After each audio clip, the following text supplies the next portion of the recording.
Herzlich willkommen bei Strategie machen. Strategie machen. Ich möchte heute über Spannungen, Friktionen und Kräfte im Unternehmen reden, von denen es nicht schlimm ist, dass sie existieren, von denen es aber sehr gut ist, wenn wir sie verstehen. Denn wenn wir sie verstehen, können wir sehr gut mit ihnen arbeiten, anstatt an ihnen zu verzweifeln. Der erste Gegensatz, die erste Friktion, die erste Spannung, über die ich gerne reden würde, wäre die Spannung zwischen Top-Down und Bottom-Up. Hier steht noch ein Versus. Ich könnte einen großen Blitz dahin malen.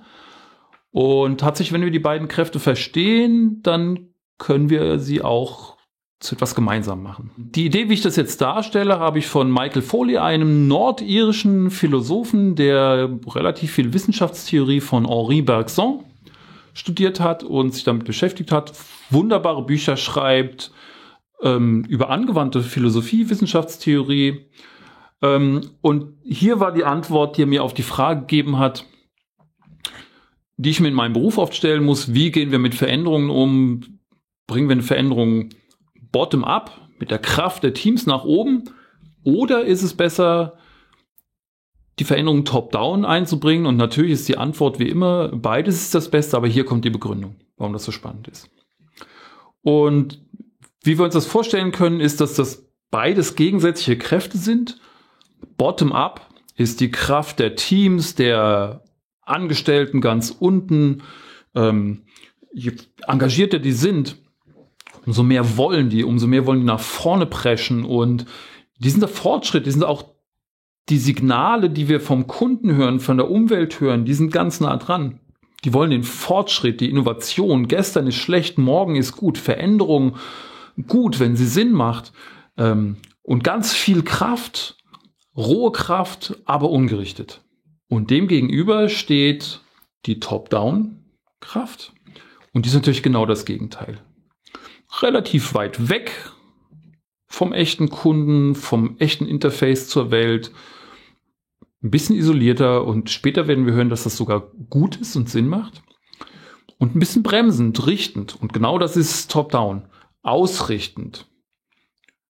Gestern ist gut, morgen ist bedrohlich, wer weiß, was kommt, aber irgendwie müssen wir es morgen gestalten.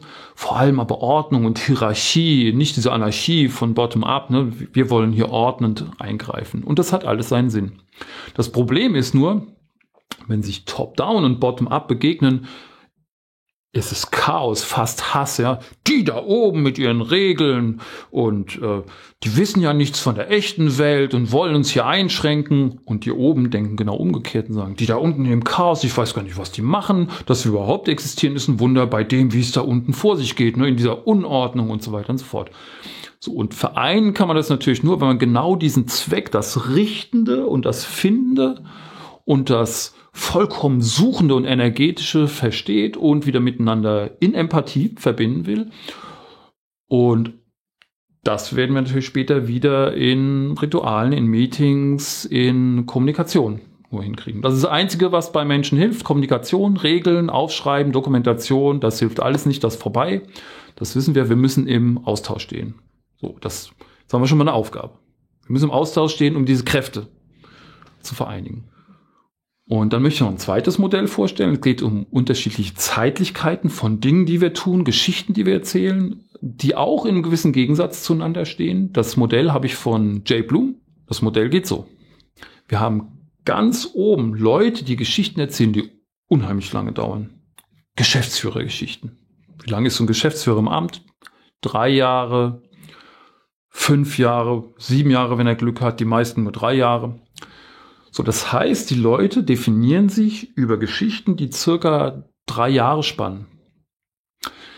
Weil die Leute nur kurz zuhören können, die Leute, die solchen Geschichtenerzählern zuhören.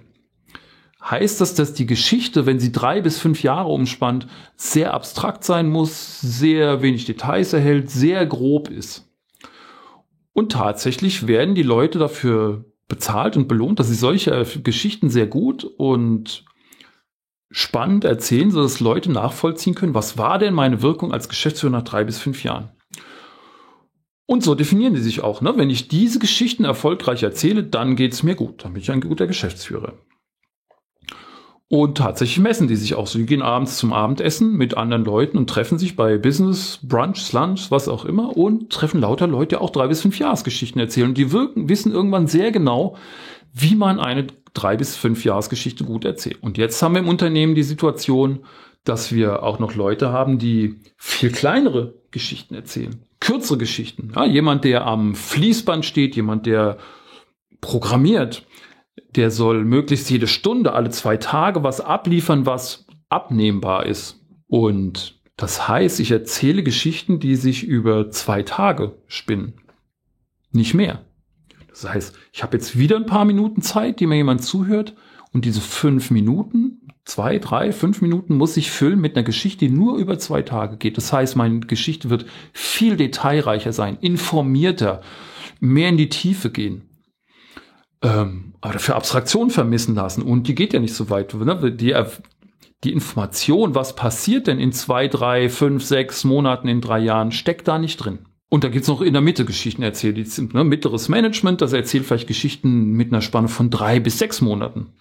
Oder sowas. Ganz andere Geschichten wieder. So, und jetzt passiert, was passieren muss. Stellen wir uns vor, es gibt ein Meeting im Unternehmen und wir haben einen 3 bis 5 Jahresgeschichtenerzähler und der trifft auf einen 1 bis 2 Tagesgeschichtenerzähler. Was jetzt in den Köpfen vorgeht, ist vollkommen klar. Der 5 Jahresgeschichtenerzähler greift sich an den Kopf und sagt, oh mein Gott, wenn es das ist, was die Leute hier machen, diese kurzen kleinen Geschichten, die nichts bedeuten, die voller Details sind, ablenken, wie kann irgendwas in diesem Unternehmen funktionieren? Sind die alle des Wahnsinns? Und umgekehrt denkt natürlich der 1 bis 2 Tagesgeschichtenerzähler von dem 3 bis 5 Jahresgeschichtenerzähler, oh mein Gott, wenn das unsere Unternehmensführung ist, wo soll das enden? Die Geschichten bedeuten ja gar nichts. Die Geschichten funktionieren ja gar nicht. Die sagen nicht, was ich tun soll. So, und jetzt sind wir schon bei dem Riesenproblem, das ich in der ersten Folge angedeutet habe. 3 bis 5 Leute kommen mit der großen 3 bis 5 bis 10 Jahresgeschichte ins Unternehmen und treffen auf Leute, die es gewohnt sind, 1 bis 2 Tages-, 3 bis 6 Monatsgeschichten zu verstehen und zu erzählen und werden jetzt konfrontiert mit einer 3 bis 5 Jahresgeschichte, die für sie nichts bedeutet, eine ganz grobe Ausrichtung ist, aber nicht sagt, was sie tun sollen. Und das ist ein Riesenmangel. Und das bedeutet natürlich, und das wissen alle, dass jetzt diese Geschichten runter übersetzt werden müssen, bis sie runtergebrochen sind auf 1 bis 2 Tagesgeschichten und dort noch kohärent sind. Und verrückterweise gibt es ein System, wo das schon funktioniert.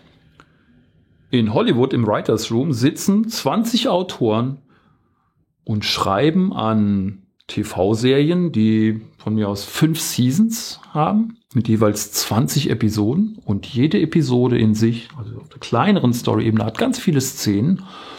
Und jede Episode ist so gebaut, dass die Szenen in sich stimmig sind, die große Handlung unterstützen und trotzdem unter die kleine Struktur stimmig übersetzen von einer Episode, nämlich dass es Werbepausen gibt, Cliffhanger gibt und alles transportiert trotzdem noch diese Geschichte, in der wir Figuren hassen und lieben, mit ihnen weinen, mit ihnen leiden und am Ende alles nachvollziehen können. Und das geht nur, weil Menschen es verstehen, auf diesen unterschiedlichen Geschichtenebenen zu kommunizieren. So, und das ist es genau, was wir im Unternehmen auch hinkriegen müssen. In der nächsten Folge werde ich ein bisschen mehr dazu erzählen, wie das funktioniert und warum das keine Gegensätze sind. Wenn Sie all das spannend finden, hier ist der Abonnieren-Button. Ich freue mich über jeden, der mir folgt und vielleicht demnächst wieder bei der nächsten Folge von Strategie machen. Dankeschön.